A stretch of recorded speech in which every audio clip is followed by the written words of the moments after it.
Aleluia. Amém, irmãos? A graça e a paz do nosso Senhor Jesus Cristo. Pode sentar aí no seu lugar. Oh, glória a Deus. Amém? Essas canções são tão poderosas, né, irmãos? Porque Deus é o nosso Pai. Quem aqui é filho de Deus? Não, glória a Deus. Esse mês, especificamente, nós estaremos ministrando sobre paternidade. Amém? É o mês do Dia dos Pais, não é verdade, irmãos? Quem estava aqui no domingo passado, o pastor ministrou aqui sobre a questão do legado, não é verdade? E esse mês, então, nós estaremos falando sobre paternidade. Porque nós entendemos que é necessário termos compreensão de que Deus é o nosso Pai e ter realidade em nós da nossa identidade de filhos. Amém? Glória a Deus, está aí comigo? Glória a Deus, amém? O povo aqui, aleluiado, quero ver uns glória. Amém, irmãos? Então nós vamos falar um pouquinho hoje, na primeira mensagem, sobre não apenas servos, mas filhos. Tem servo de Deus aqui?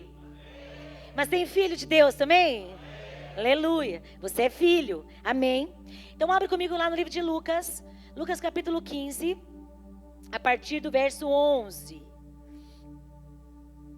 Aleluia, uma passagem bem conhecida e na verdade nós podemos usar para muitas coisas essa palavra. Mas eu quero mais uma vez compartilhar com vocês. Diz assim, ó, Lucas 15, a partir do verso 11. Continuou. Certo homem tinha 2 filhos. Então aqui Jesus está falando 3 parábolas. Essa é uma delas, ok? O mais moço deles disse ao pai: Pai, dá-me a parte dos bens que me cabe. E ele lhes repartiu os haveres. Então ele tinha 2 filhos. O mais novo pediu a parte dele. O pai então divide os bens dos filhos e dá aos filhos, amém? Passados não muitos dias, o filho mais moço, ajuntando tudo o que era seu, partiu para uma terra distante e lá dissipou todos os seus bens, vivendo dissolutamente. Depois de ter consumido tudo, sobreveio àquele país uma grande fome e ele começou a passar necessidade. Olha, presta atenção, eu preciso fazer esse adendo aqui. O que é importante para nós é ouvirmos a voz do Espírito. Amém? É interessante esse texto aqui, nós vamos falar sobre paternidade, mas esse versículo me chama a atenção. Esse jovem pega o que tem, vai para um lugar, gasta tudo que ele possui. Mas a fome e a miséria que sobrevém a ele, não é porque ele perdeu toda a riqueza, mas porque de repente sobre aquele país que ele estava veio uma grande necessidade. Presta atenção. Às vezes nós confiamos naquilo que nós possuímos. Às vezes nós confiamos naquilo que nós temos à nossa disposição. Não confie naquilo que você tem na sua mão. Confie no Senhor e na direção que o Espírito te dá. Amém, irmãos? Por quê? Porque a Bíblia fala que veio, obrigado, irmão, veio sobre aquele lugar uma grande fome. Não foi só porque ele gastou a herança de forma errada, mas porque naquela nação houve uma grande fome. Então aquele homem passa agora a passar necessidade. Você e eu não sabemos o dia de amanhã. Então não faça planos com base naquilo que você entende. Não faça planos conforme as suas estatísticas e estratégias. Faça planos conforme a palavra do Senhor te direciona. Você quer ser bem sucedido, sim ou não? Amém? Então fala para o seu irmão, não confie naquilo que você possui. Amém, irmãos? Isso aqui daria uma outra pregação, mas nós vamos falar sobre paternidade hoje, glória a Deus. Olha lá. Então, ele se foi. Talvez se não tivesse tido fome naquele país, esse menino nem tivesse voltado para casa. Mas tudo coopera para o nosso bem, você crê? De repente está passando uma situação de aperto aí, fica o ouro. Glória a Deus. Então, ele foi e se agregou um dos cidadãos daquela terra e este o mandou para os seus campos a guardar porcos. Ali, desejava ele se fartar das alfarrobas que os porcos comiam, mas ninguém lhe dava nada. Então, caindo em si, ou caindo na fome que estava sobre ele, né? Disse: quantos trabalhadores do meu pai têm pão em fartura, e eu aqui morro de fome. Levantar-me-ei, irei ter com meu pai, e lhe direi: Pai, pequei contra o céu e diante de ti. Já não sou digno de ser chamado teu filho. Trata-me como um dos teus trabalhadores. E levantando-se, foi para o seu pai. Vinha ele ainda longe, quando seu pai o avistou, e compadecido dele, correndo, o abraçou e o beijou. E o filho então lhe disse: Pai, pequei contra o céu e diante de ti, já não sou digno de ser chamado teu filho. O pai, porém, disse aos servos: Trazei depressa a melhor roupa, vestiu, ponde-lhe um anel no dedo e sandálias nos pés. Aleluia, amém. Você pode abaixar sua cabeça aí no seu lugar. Senhor Deus e Pai, traga-nos revelação dessa palavra. Testifica no nosso espírito. Testifica no nosso espírito acerca da paternidade do Senhor. Testifica no nosso espírito acerca da nossa identidade de filhos amados do Senhor. Em nome do Senhor Jesus. Amém. Amém, irmãos? Você sabe, é importante nós termos a compreensão da paternidade de Deus, porque muitos de nós não tivemos uma experiência positiva com os nossos pais naturais. E muitas vezes a experiência que nós tivemos com os nossos pais naturais influencia na forma com que nós vemos e nos relacionamos com Deus como pai. Por isso que é tão importante você ter compreensão da paternidade divina. Amém, irmãos? Muitos de nós aqui tiveram bons pais. Pais de caráter, pais que deixaram um legado, pais que ensinaram a vocês coisas muito poderosas, princípios dos quais hoje são valiosíssimos na sua vida e na sua família. Mas muitos, talvez como eu, tiveram pais que abandonaram, que viveram uma vida errada, que não foram referencial. E portanto, irmãos, dessa maneira muitas vezes traz sobre nós uma forma errada, uma forma incorreta de ver a Deus como Pai e de se relacionar com Deus também como Pai. Amém? Por isso essa passagem aqui em Lucas é muito poderosa. E eu tenho certeza que o Senhor hoje vai abrir os seus olhos para a paternidade de Deus. Amém, queridos? A palavra do Senhor diz aqui que quando o filho pródigo, voltou para casa, o seu pai lhe dá três coisas. Três coisas que representam aquilo que o Pai também nos dá, porque nós somos filhos e filhas dele. Tem filhos aqui? Nós somos filhos e não servos. Amém, irmãos?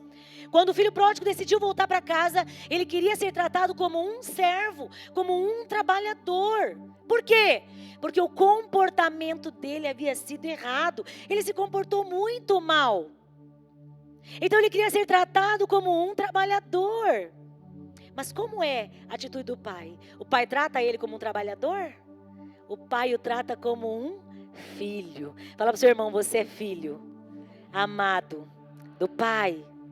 Amém? Olha, irmãos, evidentemente, nós servimos, amém? Os apóstolos também se apresentavam nas suas epístolas, como servos do Senhor, e alguns até diziam escravos do Senhor Jesus Cristo. Nós servimos como filhos. Lá no livro de Filipenses, capítulo 2, verso 7, diz que o Senhor também assumiu a forma de servo e serviu até a morte. Há muita glória em servir, amém, irmãos? Mas é muito triste quando filhos querem ser tratados como servos por causa do pecado, porque se sentem desqualificados. Isso é muito triste.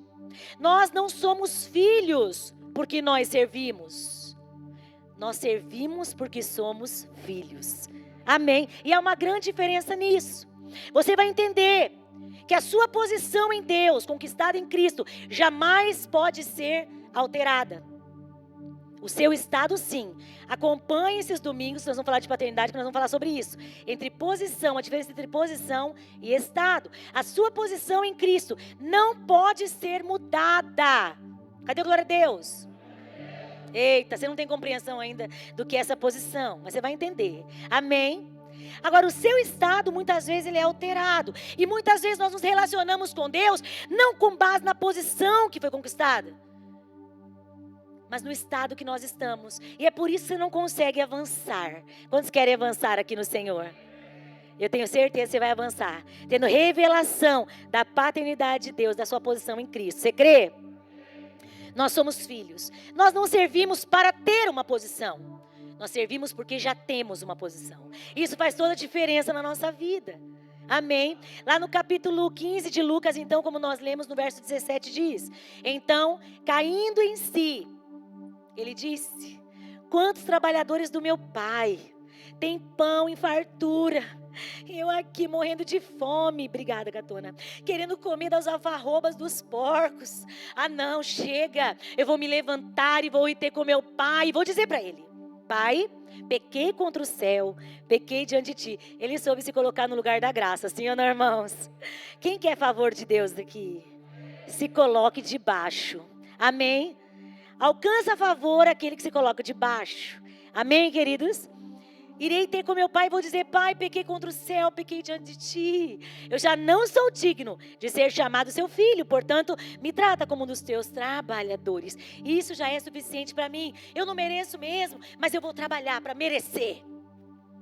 Na visão daquele garoto, ele não era bom o suficiente para ser filho, mas ele queria merecer a posição. Como? Agora eu quero mostrar que eu mudei. Deixa eu trabalhar para o Senhor. Me aceita pelo menos como um trabalhador seu. Sabe, irmãos, muitos pensam que não são dignos de serem chamados filhos de Deus. Mas a verdade é que você é filho de Deus. E isso não pode ser alterado, mesmo com o seu comportamento. Filho é filho. Filho é filho. Uma pessoa falou assim para mim, que não se sentia.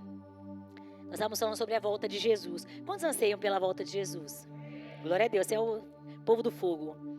E nós estávamos falando sobre a volta de Jesus. E todo mundo falando que queria muito que Jesus voltasse. E ela falou assim: olha, eu tenho medo de Jesus voltar, na verdade. Por quê? Porque eu acho que eu vou ficar. Eu falei: por que você vai ficar? Você não é filha, você não crê em Jesus, você não é batizada, você não crê em Cristo? Ela falou: creio, mas eu peco. Eu peco e eu sei que eu desagrado a Deus. Para um filho de Deus, o pecado não é uma rotina. Amém, irmãos? É um escorregão. Glória a Deus. Entendeu? Pegou ouro? Aí eu falei para ela: você tem filhos? Quem tem filhos aqui? Oh, a maioria. Filhos são obedientes o tempo inteiro, irmãos? Filho dá prazer o tempo inteiro? A Kai está dizendo que é, cheia na sua vida. Quem é filho aqui? Quem é filho? Quem é filho obediente o tempo inteiro? Levanta a mão. É ruim, hein? É ruim. Vou dar uma revelação para você depois no final, um ouro. Ó, nós não somos. E aí eu perguntei para ela: irmã, você tem filho? Ela falou: tem. Como é o seu relacionamento com ele? Ah, mais ou menos, né? A gente, jovem, né? Às vezes o jovem passa por um período aí meio escuro na sua vida. Aleluia. E aí eu falei para ela: tudo bem, digamos que esse jovem, esse seu filho, ele fez coisas muito erradas com você. Ele te xingou, falou: você não é minha mãe coisa nenhuma. Ah, eu queria ter nascido em outra família. Jovens falam isso, aqui na Vida Plena não. Eu queria ter outro pai, queria ter outra mãe, não queria ter você.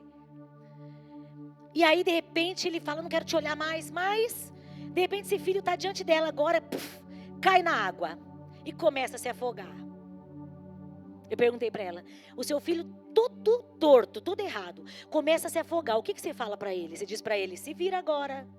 Não estava me xingando? Sai da água agora. É isso que você falaria para o seu filho, irmão? Irmã, você falaria isso para os seus filhos? Você é bom ou você é mau? Você é mau e sabe fazer coisa boa? Por que você acha que Deus te trata assim? Por que você acha que Deus iria mostrar Peraí, filho, peraí, deixa eu jogar. Kaique está se afogando. Jogar uma boia para você. Leia o manual primeiro. Quem mandou você não prestar atenção no culto? O Kaique está prestando, tá, irmão? Só um exemplo, glória a Deus. Está percebendo? Você acha que Deus ia fazer isso comigo, com você? Não, a Bíblia fala que Jesus mergulhou no mundo para nos salvar. eu e você pularíamos na água para salvar os nossos filhos.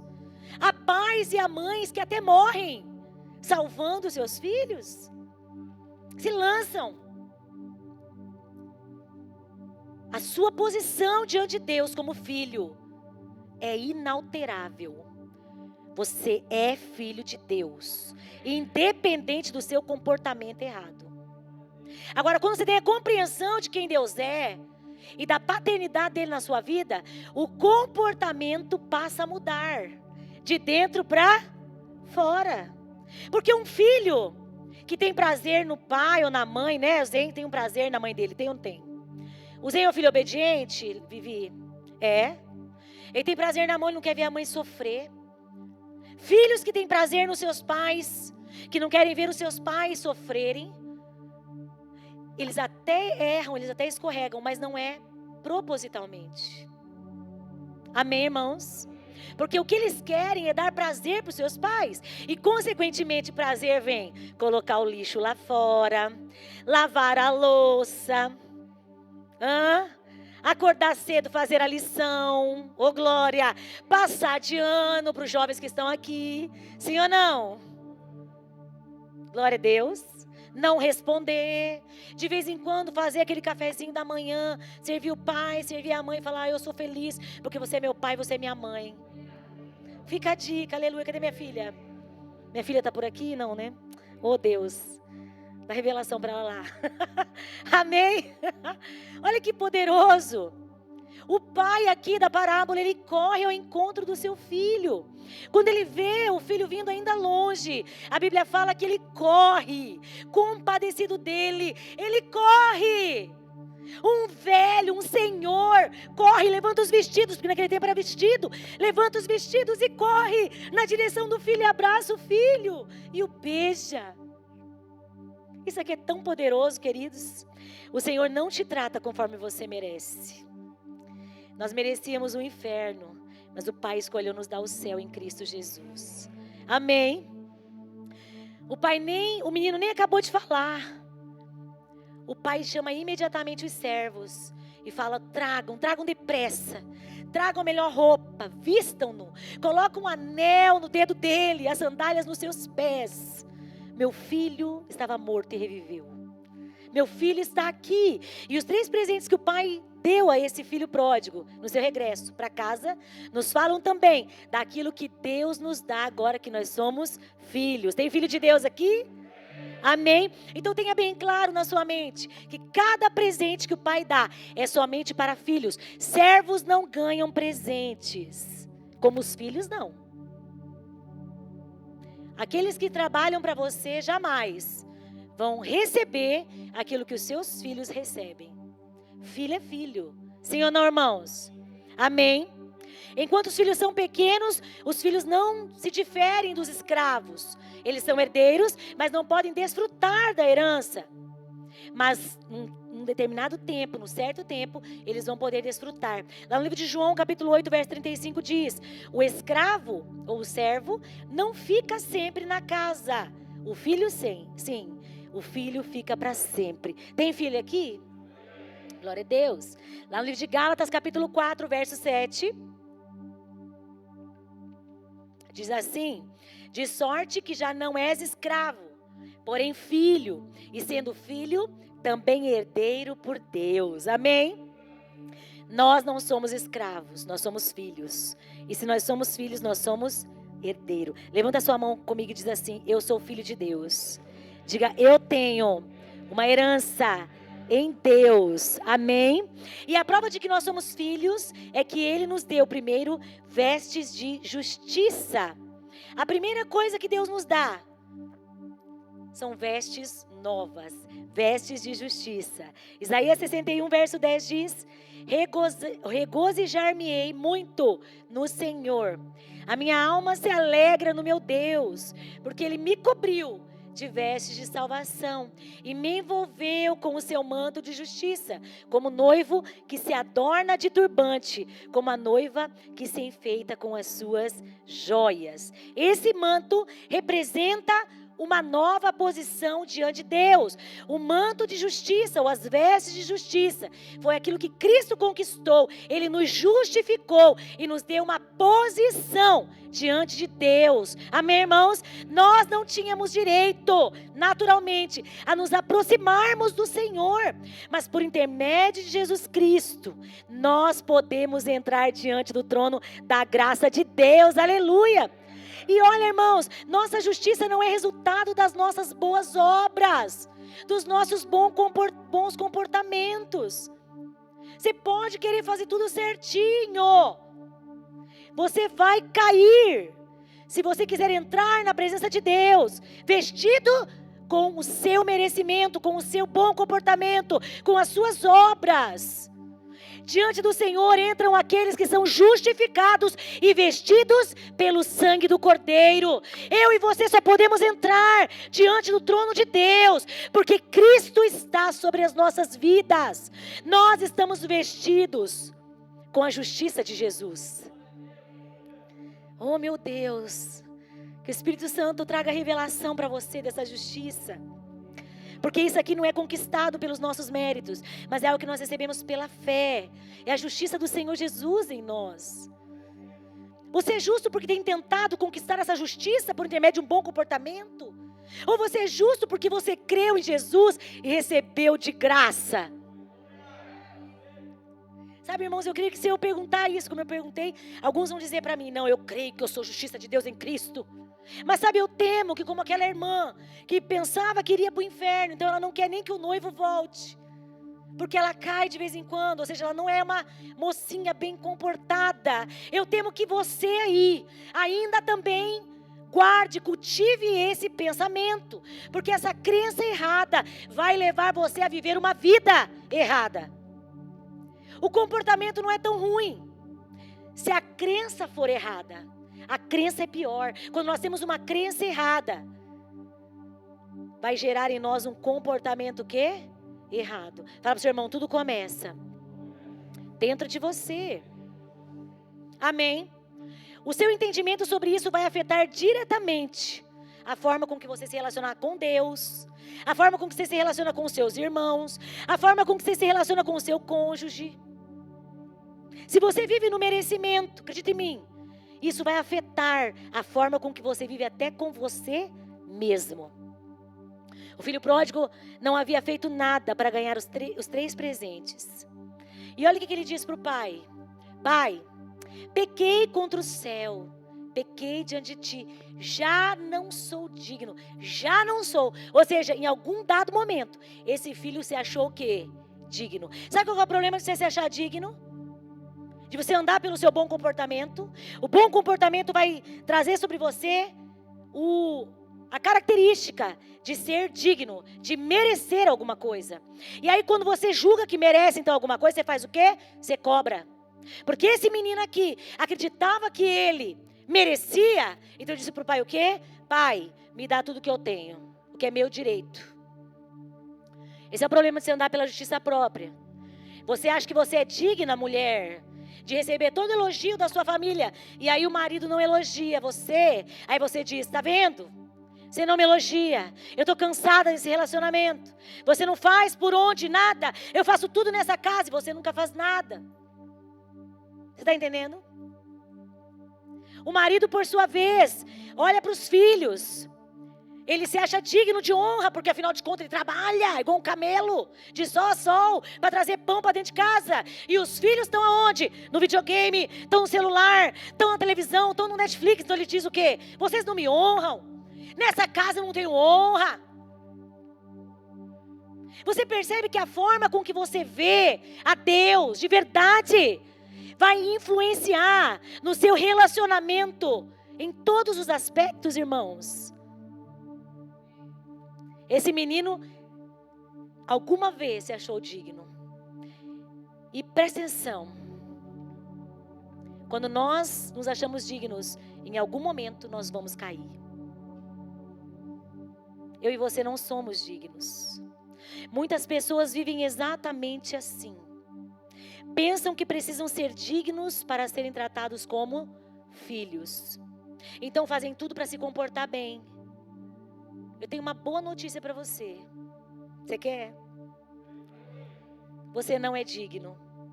Você quer outra boa notícia, sim ou não? Você não vai se comportar bem. Você não vai. Você vai pisar na jaca de vez em quando. Você vai escorregar no abacaxi. Sei lá, como é que é o nome? Amém? Vai. Pois você não pode andar conforme o seu estado. Você precisa andar conforme a sua posição que foi conquistada por Jesus Cristo. Não baseie seu relacionamento com Deus com base no merecimento. Romanos capítulo 4, verso 6 diz: e é assim também que Davi declara ser bem-aventurado, ser feliz, o homem a quem Deus atribui justiça. Tem homem que Deus atribuiu justiça aqui? Levanta a mão. Tem, você. Amém? Em Cristo o Senhor nos atribuiu justiça. Ele nos deu justiça. Foi Ele que nos atribuiu, independentemente das obras. Bem-aventurados aqueles cujas iniquidades são perdoadas, cujos pecados são cobertos. Bem-aventurados o homem a quem o Senhor jamais imputará pecado. Quem é esse homem que Deus jamais imputará pecado? Olha para o lado aí. Pergunta para ele: você é filho de Deus? Então é você. Deus jamais vai imputar pecado a nós. Amém? Por quê? Porque nós não somos pecadores? Não, nós somos. Mas quando Ele olha para nós, Ele vê quem? A justiça de Cristo em nós. Ele vê o sangue. Oh, Jesus é lindo, irmãos. Dá vontade de beijar Ele. Oh, glória. Amém? Isso é poderoso. Olha lá, Romanos 4, 23 diz: e não somente por causa dele está escrito que ele foi levado em conta, mas também por nossa causa, posto que a nós igualmente nos será imputado, a saber, a nós que cremos naquele que ressuscitou dentre os mortos, a Jesus, o nosso Senhor. Será imputado sobre a sua vida a justiça de Deus. Amém? Eu e você somos justos em Cristo Jesus, porque nós cremos, veja, a saber quem? Todos nós que cremos nele.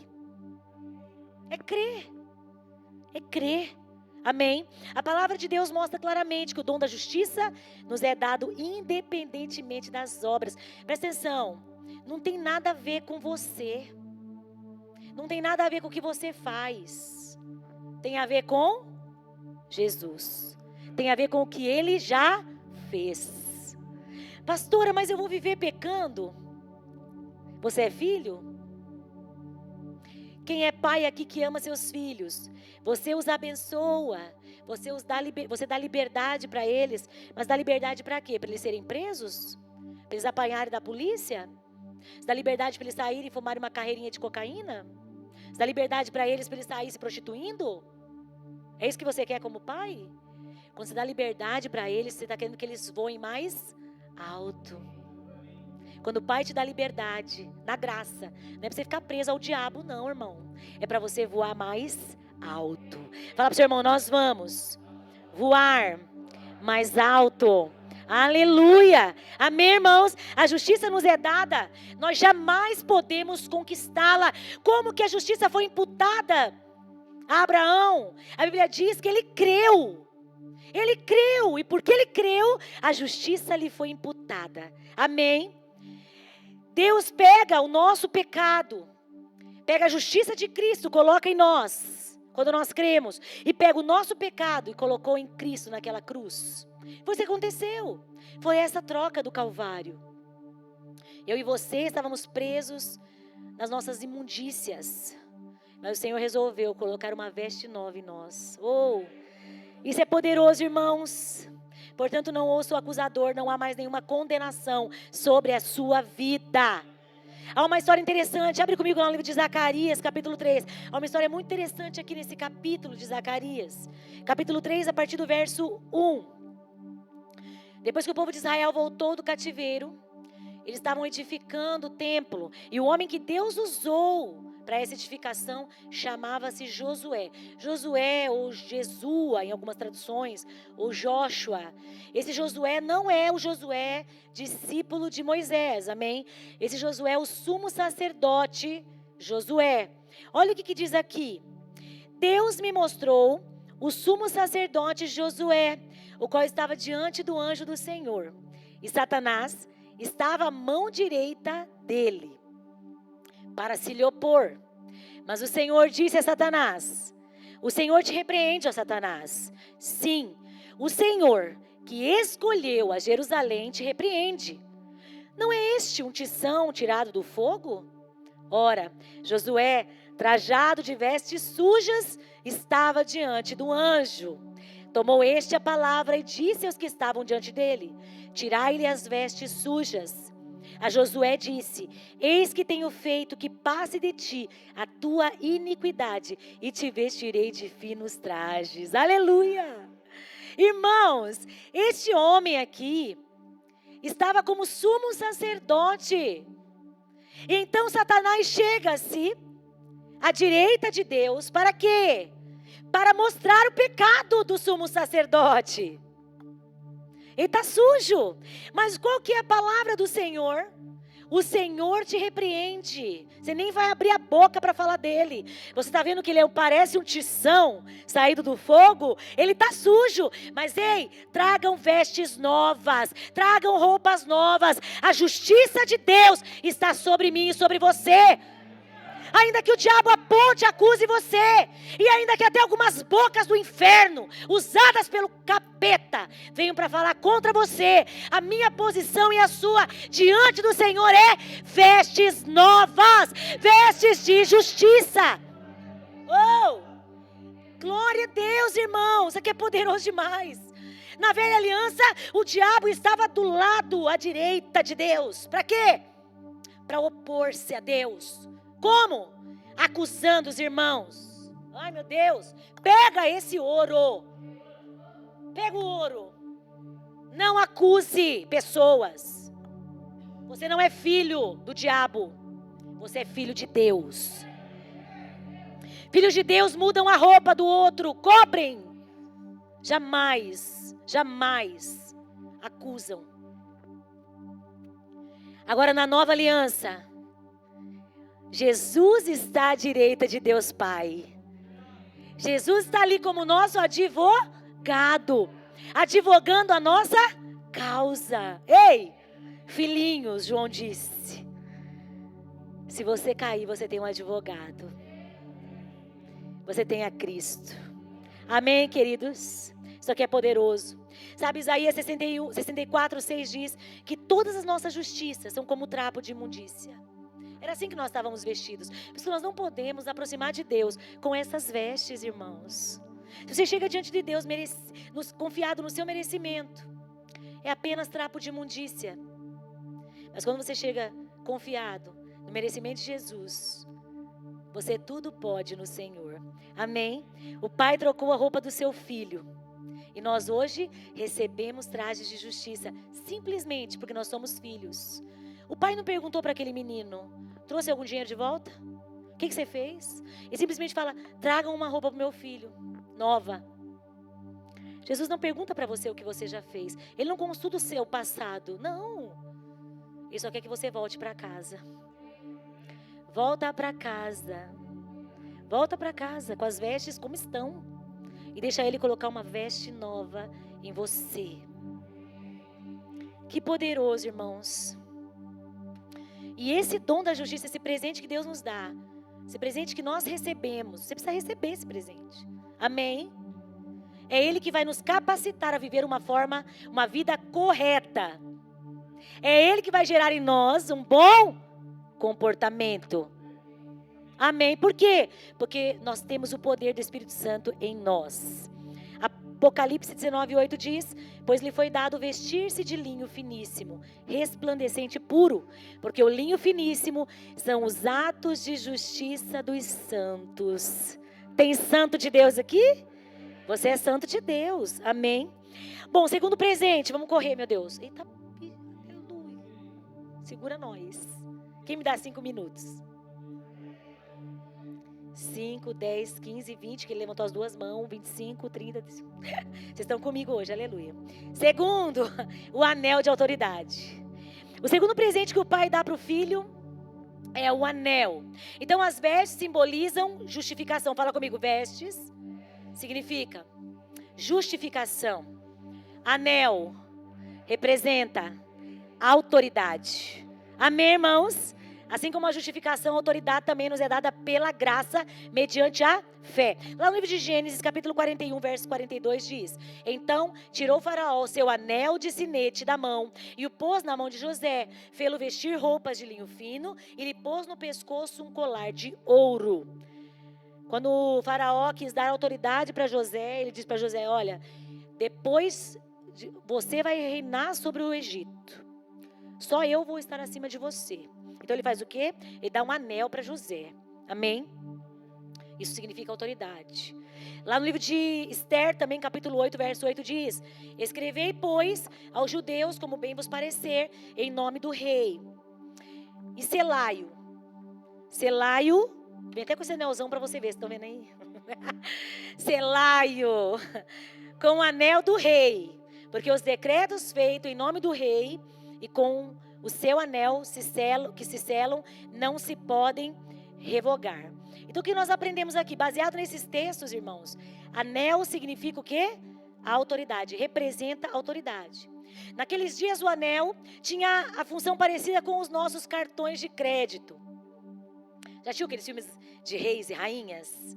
E aí quando o rei tem que assinar um documento ou tem que mandar uma carta, lembra? Ele coloca uma cera e carimba com o anel, aleluia. E você sabe, irmãos, também se comprava e se vendia assim com o anel. O anel era uma autorização para tudo que aquela pessoa fosse fazer. Agora olha que forte aqui, irmãos. O menino volta depois de gastar tudo que o pai deu para ele, né? A herança, parte dele da herança. E quando ele chega em casa, o pai dele dá para ele um cartão Infinity, Master Plus, aleluia, Blaster. É muita graça, né? Você daria? Hoje em dia tem. Aí você sabe que esse anel é igual uma conta que tem o titular e depois tem o quê? Como? Adicional. Eu não escuto nada com máscara, nem vejo nem escuto, aleluia. Aí o que acontece? Aí você dá o cartão adicional pro seu filho. Só que ele gasta e quem paga a conta? É o pai. Ainda que o filho faça umas maracutaias, fala, não pai, vou pagar, vou trabalhar, vou pagar, tudo bem. Paga até algumas prestações. Mas se ele decidir não pagar, o nome de quem fica sujo? Do titular, do pai. Você daria o seu cartão Infinity Plus, Master Blaster das galáxias para o seu filho que gastou a parte dele da herança? Você daria? Olha os filhos respondendo sim, eu daria. Espertinhos. Você daria para um filho trabalhador. Você daria folha de cheque até em branco para um filho trabalhador. Nem sei se usa cheque hoje em dia. Eu tenho umas folhas já que até venceram lá. Você daria para um filho trabalhador, um filho que é certinho. Jamais você daria para um camarada desse. Mas a Bíblia diz que esse pai colocou o anel no dedo daquele menino. Oh meu Deus, Senhor, tem misericórdia das nossas vidas. É a autoridade que Deus está nos dando. Eu e você não merecemos autoridade, irmãos. Mas o Senhor escolheu nos dar a autoridade que estava nele. Você sabe o que é interessante? Autoridade é diferente de poder. Por causa da autoridade, um oficial militar, um general, imagina assim, um general fardado, imagina que ele para no meio da pista e dá a mão assim. E vem uma carreta. A carreta para? Para. A carreta para. Ou vê os carros de polícia, se não para, não para. Para na hora. Agora, quem tem poder? A carreta ou o general? A carreta. Carreta tem poder, ela é forte. Passou em cima do general, acabou. Mas deixa eu dizer algo para você. A autoridade é diferente. A autoridade faz paralisar até o poder que vem contra você. E Deus nos deu autoridade. Oh, glória a Deus. Fala pro seu irmão, Deus nos deu a autoridade. Lá no livro de Marcos, capítulo 1, 22 diz: maravilhavam-se da sua doutrina, porque os ensinava como quem tem autoridade e não como os escribas. Sabe que coisa interessante também, irmãos? A palavra de Deus diz que toda autoridade, está no livro de Romanos 13:1, toda autoridade é delegada. A autoridade que você tem não é de você mesmo. foi dada por Deus a nós. Amém? Aqui o Pai delegou uma autoridade ao colocar o anel nele, uma autoridade para aquele filho que era rebelde. Meu Deus do céu. Não esperou nem para fazer um testezinho de uma semana para ver se o camarada tinha tomado jeito mesmo. Isso é forte, não é? Por isso que nós precisamos ser humildes, irmãos. Precisamos andar em humildade. Você não é nada, não. Você não é o alecrim dourado que nasceu no campo sem ser semeado.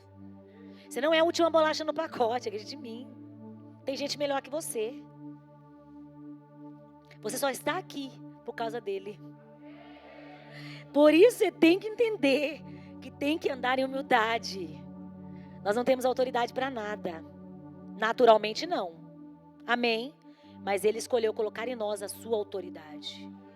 Nossa autoridade procede do Pai. Olha lá no livro de Lucas, capítulo 9, verso 1, diz: tendo Jesus convocado os 12, deu-lhes poder e autoridade sobre todos os demônios e para efetuarem curas. Eu e você temos autoridade no Senhor sobre os demônios e para efetuarmos cura.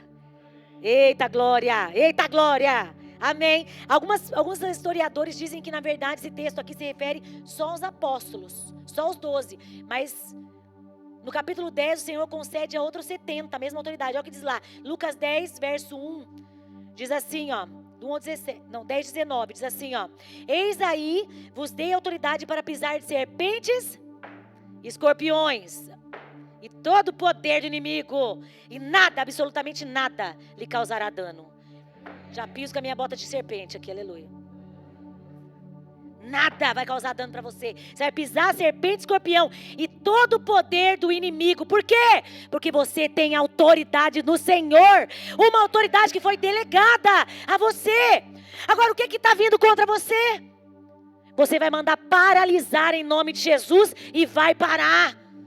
Precisamos acessar aquilo que o Senhor nos deu, porque nós temos autoridade. Ah, pastora, mas eu tenho que orar muito.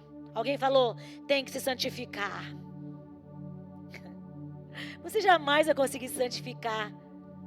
Tolinho, tolinha, se você pensa que você pode santificar, você está errado. Sua santificação vem de contemplar a Jesus. Vou fazer jejum 5 anos, pastora, porque eu sou muito irado. Tem alguém aqui colérico, hemorrágico? Eu não sei você, irmão, mas você faz jejum. Nós vamos ter agora em setembro, acho que é a segunda campanha, né, pastor? Setembro ou outubro, não lembro. Ó, aí você faz jejum e sai no trânsito.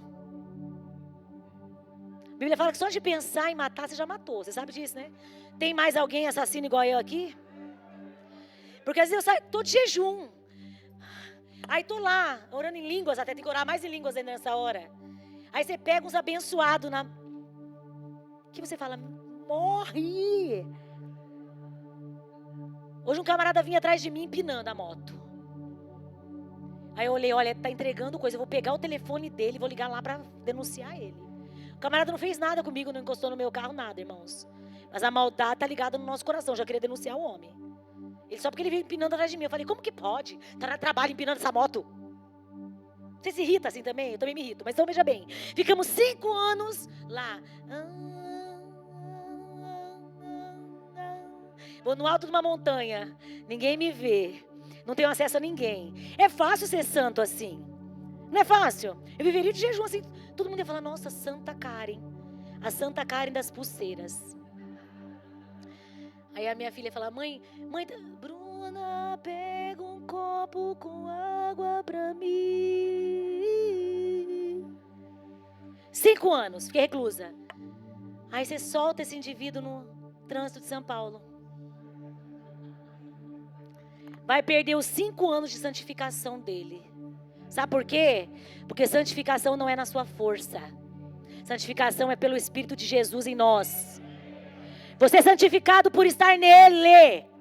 Pastora, mas tem demônio que só sai com jejum e oração. Jejum e oração fala de intimidade e relacionamento. Quanto mais eu tenho intimidade com Jesus, quanto mais me relaciono com ele, tenho prazer nele, acredite em mim, mais nós veremos coisas maiores acontecendo.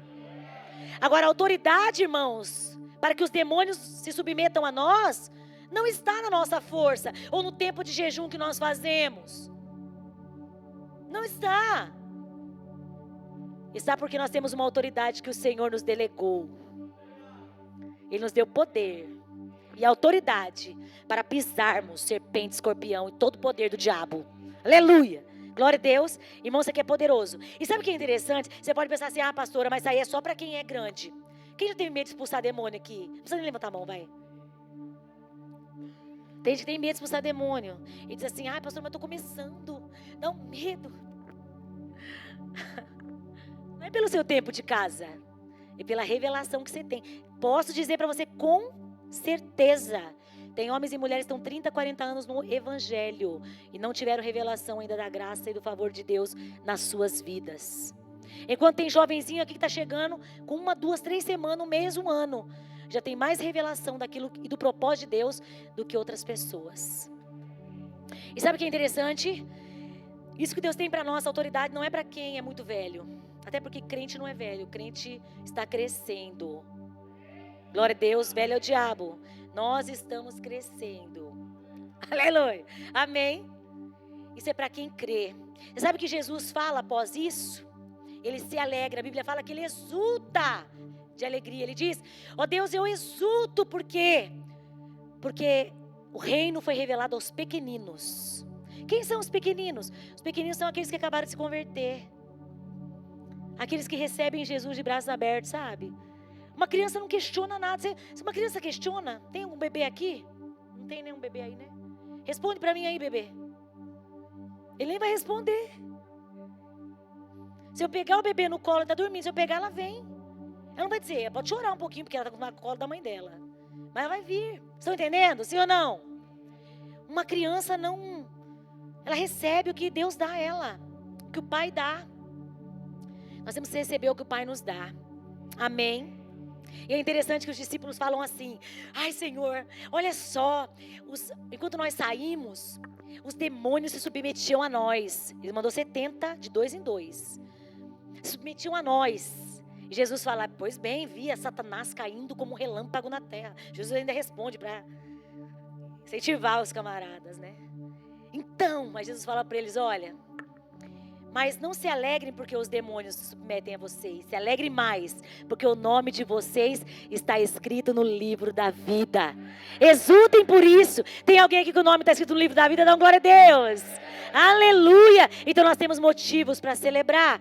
Há uma autoridade sobre a nossa vida. Amém, irmãos? Mas mantenha seu coração simples. Fala para o seu irmão, mantenha o coração simples. Lá no livro de Mateus, capítulo 8, verso 5 diz, tendo Jesus entrado em Cafarnaum, apresentou-lhe o centurião implorando, Senhor, o meu criado jaz em casa de cama, paralítico, sofrendo horrivelmente. Jesus lhe disse, eu irei curá-lo. Mas o centurião respondeu, Senhor, eu não sou digno de que entres em minha casa, mas apenas manda uma palavra e o meu rapaz será curado. Pois também eu sou um homem sujeito à autoridade, tenho soldados às minhas ordens e digo a este vai e ele vai, e a outro vem e ele vem. E ao meu servo, faça isso, e ele faz. Ouvindo isto, Jesus se admirou e disse aos que o seguiam, em verdade eu vos afirmo que nem mesmo em Israel achei fé como essa. Aleluia! O centurião aqui, ele disse que também era um homem sujeito à autoridade. Amém, irmãos? Em outras palavras, ele sabia que tinha autoridade. Por quê? Porque ele estava debaixo de uma autoridade. Deixa eu dizer algo para você. Você tem que ter revelação disso. A sua autoridade é apenas porque você está debaixo da autoridade de Jesus Cristo. Quem não submete a uma autoridade, não sabe o que é ter autoridade. Pai, mãe, você tem que submeter a uma autoridade também na sua vida. Cristo é uma autoridade, Cristo também levanta outras autoridades. Mas se você não submete as autoridades, não adianta você querer brigar com seus filhos para eles submeterem a sua autoridade. Só alguém de autoridade reconhece a autoridade de outro. Por isso esse homem recebeu a cura para o servo dele. Por que muitas vezes nós não recebemos o que nós queremos? Porque nós somos duros em reconhecer as autoridades que o Senhor libera sobre a nossa vida. Porque só alguém que tem autoridade reconhece outra autoridade. Então, como você às vezes não reconhece uma autoridade, você logo não se vê como uma autoridade. Então o diabo entra na sua casa, bagunça lá, e você não consegue, em nome de Jesus, mandá-lo parar. Porque quando você vai mandá-lo parar, ele acusa você de um monte de coisa. Você ouve a voz do diabo, ao invés de se submeter ao senhorio de Jesus Cristo e às autoridades que ele colocou na sua vida. Fala pro seu irmão, cheia na sua vida, irmão. Para nós essa palavra hoje, hein? Aleluia. Glória a Deus. Aquele homem sabia que tinha autoridade. E uma das formas que a gente ativa, libera essa autoridade, é por fé. Nós ministramos aqui, fé como? Falando, confessando. Eu criei, por isso falei. Quem está vindo quarta-feira aqui? Quarta-feira nós falamos de fé. Amém, irmãos? Simples. Fale aquilo que Deus fala. Caminhe naquilo que Deus te manda caminhar. O anel de autoridade nos identifica como filhos diante do mundo espiritual. Mas entenda, essa autoridade não é sua. Ela foi delegada para você. Amém? E por último, dá uma glória a Deus. As sandálias da herança. O terceiro presente que o pai deu ao filho foi sandálias. O calçado para os seus pés. Mas o que a sandália representa na palavra de Deus? A sandália representa direitos. Então as vestes representam a justiça de Cristo. O anel representa a autoridade. E a sandália representa direitos. O pai estava aqui dando para o filho os seus direitos de volta. Oh, glória! A atitude oposta também é quase a mesma coisa. Colocar os sapatos significa te dar direito. Tirar os sapatos, na Bíblia, significa abrir mão do direito. Lembra quando Boaz foi resgatar Ruth, redimir Ruth? Tinha um outro parente dela, próximo, que poderia casar com ela. Era lei naquele tempo. Então, Boaz chega para ele e fala, olha, eu estou querendo resgatar, redimir Ruth, mas você é o parente mais próximo antes de mim. Você quer ficar com ela? Você quer comprá-la? Olha só que coisa, né? Aí a Bíblia fala que o homem tira o sapato e fala, não quero não, pode pegar. Tá lá em Ruth 4, você está acreditando, mas tá lá, tá? No livro de Ruth, capítulo 4. Não quero ela não, tá feito o negócio, compra você ela. Então ele tira o sapato dizendo assim, ó, não tenho direito mais. Não tenho direito sobre ela. Amém, irmãos? Eu nem vou ler, mas está aqui. Glória a Deus. E em Deuteronômio, tem uma lei muito legal acerca disso. Por isso que Ruth, no livro de Ruth, Boaz, usa dessa lei. Porque, na verdade, isso fazia parte da lei. Deuteronômio está descrito a lei do remidor. Quando um homem não queria redimir o seu irmão, ele ficava conhecido como o homem descalçado. Eita! Um novo xingamento, pastor. Seu descalçado. Né? Olha, aquele que não honrou a aliança e abriu mão dos direitos. Era como se ele estivesse dizendo, olha, eu não quero honrar essa aliança. Por quê? Porque quando a mulher morria, vou dar um exemplo aqui para você entender essa lei. Quando o marido morria, glória a Deus, filha, aleluia. Ainda bem que minha filha está aqui na frente, ela não ouviu aquela parte, mas ela ouviu agora, aleluia. Quando o marido morria, se ele deixava a esposa, né, viva, o irmão tinha que se casar com aquela mulher, pela lei. Por quê? Para que os filhos que aquela mulher tivessem, fossem fruto daquele homem, a memória dele não se apagasse. Você está entendendo? Hoje não existe mais essa lei. Amém? Olha lá no livro de Deuteronômio, lê comigo lá para você entender como que era forte. Porém, se o homem não quiser tomar sua cunhada, subirá esta à porta aos anciãos e dirá, meu cunhado recusa suscitar seu irmão nome em Israel. Não quer exercer para comigo a obrigação de cunhado. Então, os anciãos da cidade devem chamá-lo e lhe falar. E se ele persistir e disser, não quero tomá-la, então sua cunhada se chegará a ele na presença dos anciãos, lhe descalçará a sandália do pé, lhe cuspirá no rosto e protestará e dirá, assim se fará o homem que não quer edificar a casa do seu irmão, e o nome da sua casa se chamará em Israel, a casa do descalçado.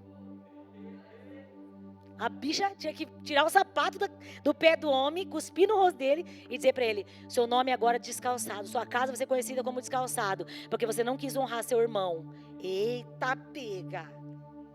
Você fala para mim, pastor, isso nem tem pé nem cabeça. Tem sim. Nós podemos ver Jesus aqui, mas eu não vou pregar sobre isso hoje. Mas olha, se você ler esse capítulo, leia. E fala para Jesus, Jesus, me dá revelação, quero ver o Senhor aqui. Você vai ver. Você crê? Lá no livro de Êxodo 3, lemos que o Senhor também apareceu para Moisés no meio de uma sarça ardente. E qual foi a primeira coisa que eu disse para ele? Tira a sandália. Isaías 3:4, ou Êxodo 3:4 diz: vendo o Senhor que ele se voltava para ver, Deus no meio da sarça o chamou e disse: Moisés, Moisés. Ele respondeu: eis-me aqui. Deus continuou: não te chegues para cá. Tira as sandálias dos seus pés, porque o lugar que você está é terra santa. Eita! Quando Moisés tira as sandálias, estava dizendo que não tinha direito de estar ali. Ele não podia, não era digno de estar ali. Mas a palavra para Moisés de Deus foi: não chegue para cá. Agora na nova aliança é: chegue ousadamente no trono da graça. Eita, Deus é lindão. Amém. E é interessante, o mesmo aconteceu com Josué. Josué aqui agora discípulo de Moisés. Quando Josué estava prestes a levar o povo a entrar em Canaã, às vésperas de conquistar a cidade de Jericó. Olha lá o que diz Josué capítulo 5, verso 13. Isso aqui é poderoso, tem um ouro aqui tão lindo, irmãos. Ó, estando Josué ao pé de Jericó, levantou os olhos e olhou. E eis que se achava em pé diante dele um homem que trazia na mão uma espada nua. Chegou-se Josué a ele e lhe disse: és tu dos nossos ou dos nossos adversários? Respondeu ele: não. Sou príncipe do exército do Senhor e acabo de chegar. Então Josué se prostrou com o rosto em terra e o adorou. E disse-lhe: que diz meu senhor ao seu servo? Respondeu o príncipe do exército do Senhor a Josué: descalça as sandálias dos pés, porque o lugar que estás é santo. E Josué fez assim. Presta atenção. Quando o anjo manda Josué tirar as sandálias, ele estava dizendo para ele: desista dos seus direitos. Não será Canaã ou Jericó, começou por Jericó aqui, entregue a você. Essa guerra não será entregue a você conforme os seus planos, conforme as suas estratégias. Não é assim que você vai vencer esta cidade.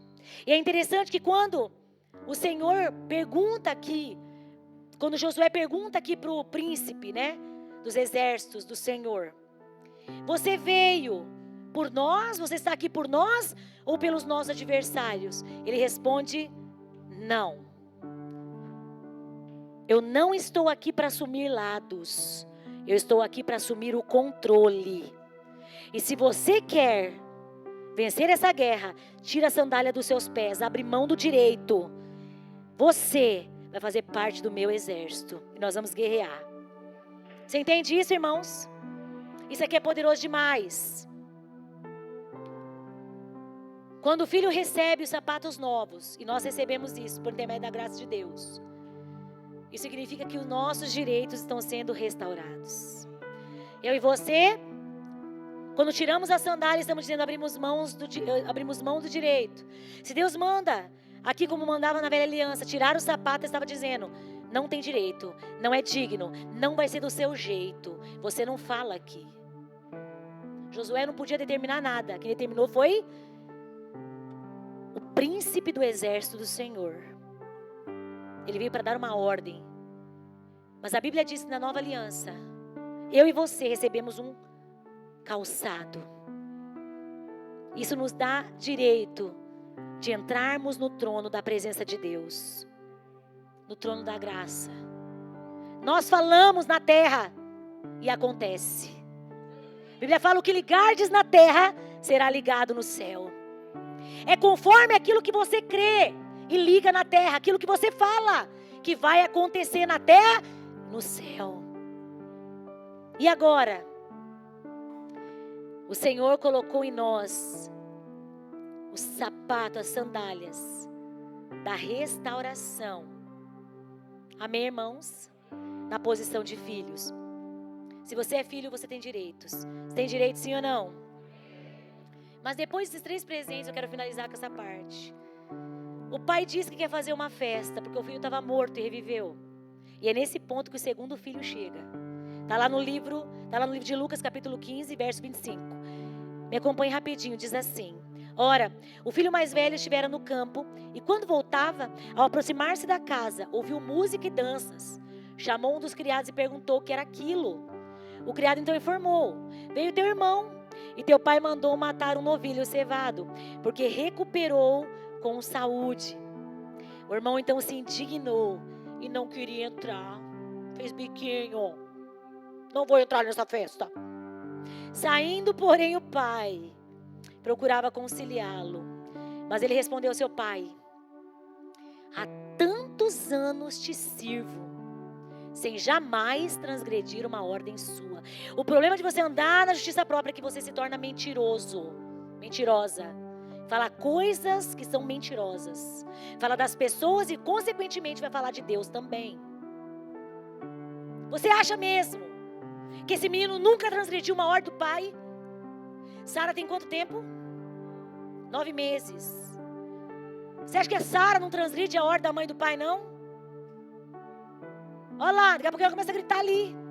Vocês não sabem quem é a Sara? É aquela neném ali de 9 meses, olha lá, olhando pra mim. É ela. Você acha que ela não transgride a ordem do pai e da mãe, não? Você acha, é? Que ela não bate, não arranha. Tem filho que vem, arranca a máscara e arranca brinco. E quebra colar. É assim ou não é? Mas esse mentiroso aqui, que é o crente de justiça própria, ele fala o quê? Nunca transgrediu uma ordem sua. A mentalidade desse filho era o quê? Trabalho, servo. Ele servia a Deus com a mentalidade apenas de servo, de trabalhador. Ele se relacionava com Deus dessa forma, tentando merecer uma posição. Se relacionava com seu pai tentando merecer uma posição. Não faça isso. Todas as vezes que você se relaciona com Deus assim, você vai requerer apenas salário. Estou aqui nessa igreja. Ninguém me vê nessa igreja. Não sou reconhecido nesse lugar. Porque você só se relaciona para receber salário. Digno é o trabalhador do seu salário. Você trabalha, receba o seu salário. Mas Deus não é o seu patrão. Ele é o seu pai. Na casa do pai, você é filho. Você serve, não é para receber salário. Quando eu falo não é o físico não, irmãos. Quando eu falo é o reconhecimento. Você trabalha para que a casa cresça. Para que mais filhos sejam gerados. Para que o pai deleite-se na casa. Tenha prazer na casa. Mas porque você é filho. Mentiroso. Depois, ele diz o quê? Você nunca matou para mim sequer um cabrito. Sequer um cabrito. E mandou matar um novilho cevado para esse camarada. Que fez tudo errado. Caramba, pai. Eu te sirvo o tempo todo. Mentiroso também, porque a Bíblia diz que quando o pai repartiu a herança, o pai deu para os dois a parte. E esse camarada, por ser filho mais velho, recebeu 2/3 da herança.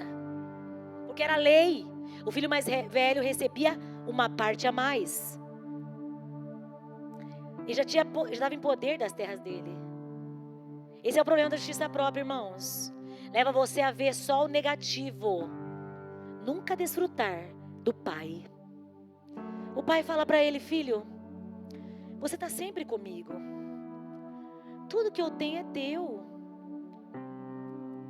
Desfruta. Desfruta. Desfruta do que eu tenho te dado. Desfruta daquilo que eu tenho dado a você. Olha, papai teve que sair aqui fora para te chamar. O camarada não queria nem entrar, birrento, emburrado. Não tem filho mais velho aqui hoje emburrado não, né? Que emburra com Deus. Não vou fazer, Deus. Não vou. Olha pro irmão do seu lado, homem, fala: você é homem. Você não é um saco de pipoca. Fala pra mulher, pra mulher do seu lado, fala: você é mulher. Você não é uma menina. Deixa eu dizer uma coisa pra você. Meninas fazem o que querem. Mulheres fazem o que precisa ser feito. Onde a menina vê decepção, onde o menino vê decepção, a mulher de Deus e o homem de Deus vê lição. Eu e você somos homens e mulheres de Deus. Chega de fazer bico. Só se for para beijar Jesus. Amém. Fica de pé no seu lugar. Não se relacione com Deus como servo. Como filho você tem que se relacionar. O filho serve, evidentemente o filho serve. O filho serve porque o filho quer que a casa seja sempre bonita pro papai, pros irmãos. O filho não fica brincando dizendo, olha só, a irmã lá, a Carol, não limpou a cadeira. Graças a Deus aqui não tem isso, mas é um exemplo. A Carol não lavou a louça. Nós nos relacionamos como irmãos. Amém. Deus é o seu pai, se relaciona com o pai, como filho. O filho serve, sim ou não? Você é filho, sim ou não? Está disposto a servir, sim ou não? Eita, Deus maravilhoso. Nós vamos cantar essa canção e depois eu vou fazer um apelo para você, para finalizar o nosso domingo. Vamos cantar? Vamos declarar isso?